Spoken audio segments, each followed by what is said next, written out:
8 years after the divorce, I ran into my ex-wife and my adoptive sister in a remote little town. In the years since I'd seen them, one had become a superstar, the other the head of the powerful Prescott family, and I was running a tiny, hole-in-the-wall diner. The moment our eyes met, they both froze. Serafina, my ex-wife, quickly hid a medical report behind her back. Isabel, my sister, slipped a limited-edition watch she'd bought for her brother into her pocket. I calmly finished packing the takeout order and handed it to them with practiced courtesy. "Here you are, ladies." The formal, distant address seemed to rattle them. As they were leaving, Serafina suddenly turned back. "Didn't you say you'd only ever cook for me?" I offered a polite, empty smile. The foolish promises of youth, they don't mean much now, just like the people and memories I once thought I could never get over. With time, they had all faded to nothing. Through the open glass door, the noise of the street drifted in, but it couldn't dispel the frozen silence that had settled over the diner.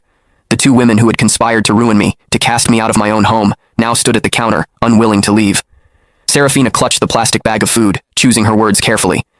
"Owen is injured and needs to recuperate. The facilities here are excellent, so we brought him to stay for a while. Mom and Dad, they came too," she added. "Do you want to see them?" I shook my head, wiping a grease stain from the countertop. "No, that's not necessary. Please give my regards to Mr. and Mrs. Prescott." I paused, then added, "Actually, it's probably best you don't mention me at all. Being associated with someone like me would only tarnish the Prescott name." At that, my adoptive sister Isabel's brow furrowed. "Noah, these past few years Noah!" A young woman with streaks of red in her hair bounced into the diner, instantly latching onto my arm like a koala. "I'm starving. The school cafeteria food was literal poison today," I chuckled, ruffling her hair. "You say that every day, Gigi. There's a plate of your favorite shrimp scampi in the kitchen. I just made it. Go get it yourself." Gigi just hugged my arm tighter, whining, "No, you have to eat with me." Noticing that my other two visitors still hadn't left, my smile faded. "Is there anything else I can get for you, ladies?" The message was clear, but it took them a long moment to shake their heads. Serafina seemed to drift off for a second when she heard shrimp scampi. Isabel stared at Gigi clinging to my arm, her lips parting as if to speak, but no words came out. I led Gigi into the back, the curtain falling behind us and cutting off their view. When I came out again, they were gone.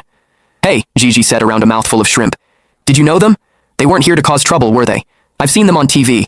One's a huge celebrity, the other runs the Prescott Corporation. They're kind of a big deal." I placed another shrimp in her bowl. "Just regular customers," I said with a light laugh. "If I knew people like that, do you think I'd be running this little diner? I'd have moved us all into a mansion by now." Gigi giggled, then leaned in conspiratorially.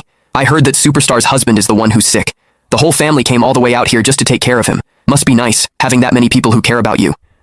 I said calmly, wiping a grain of rice from the corner of her mouth. "Oh, I knew exactly how much they doted on Owen Prescott.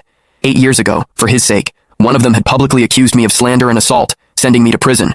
The other had announced to the world that I had taken my own life out of guilt, personally ensuring I was erased from the Prescott family forever. They worked in perfect, seamless harmony to cast me into a hell." Click the link in my bio to get the full story for free.